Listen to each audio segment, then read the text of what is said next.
और when it comes to like your partnerships with different organisations, like you mention कि आप refer करते हैं तो आपको कॉल्स मौसूल होती हैं डोमेस्टिक वायलेंस से रिलेटेड या इस किस्म के दूसरे इश्यूज़ जो आमतौर पर ख़वातीन फेस करती हैं, तो कौन सी ऐसी ऑर्गेनाइजेशंस हैं जिनके साथ जिनको आप रेफ़र करते हैं या जिनके साथ आप कोलैबोरेट करते हैं?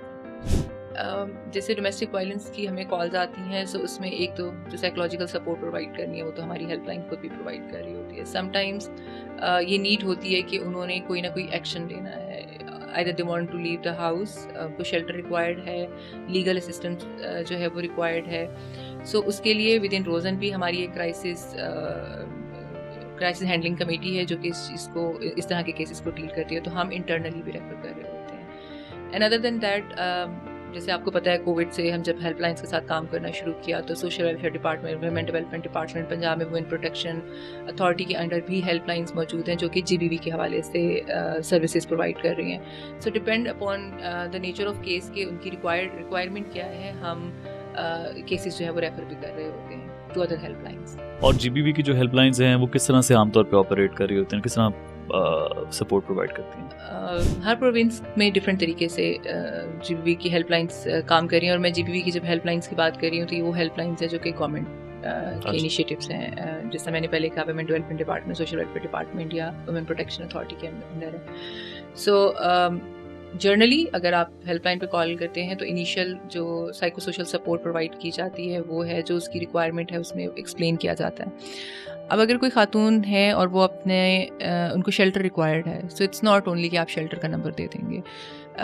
जो इन्फॉर्मेशन रिक्वायर्ड है वो ये कि शेल्टर अवेलेबल कहाँ है, वो किस डिस्ट्रिक्ट से कॉल कर रही है, शेल्टर में किस एज तक बच्चे साथ कर सकते हैं। आपको पता हो कि पाकिस्तान में शेल्टर्स होम या जिसको हम दारुल अमान कहते हैं, तो पाकिस्तान के अंदर जो बच्चियां हैं वो तो अपनी मदर्स के साथ रह सकती हैं, लेकिन बच्चे अगर 8 से 10 साल से बड़ी उम्र के हैं तो वो दारुल अमान में अपनी मदर के साथ नहीं रह सकते।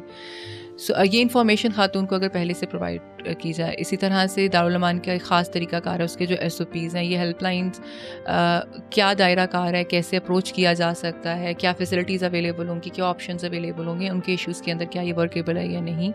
तो जब हम रेफ़र करते हैं चाहे इंटरनल अपनी कमेटी को या बाकी हेल्पलाइंस को, तो ये हेल्पलाइंस का काम है कि वो खातून को एजुकेट करें ताकि वो इन्फॉर्म्ड डिसीजन ले सकें। इसी तरह से अगर आप लीगल की बात करते हैं, अगर कोई वो केस करना चाहते हैं, सो उसके अंदर उस केस का प्रोसेस क्या होगा। समटाइम्स इट्स लाइक कि किसी ख़ास इशू के अंदर एक नीड होती है कि बस मुझे फॉर एग्ज़ाम्पल डाइवोर्स चाहिए। अब डाइवोर्स का प्रोसेस क्या होगा।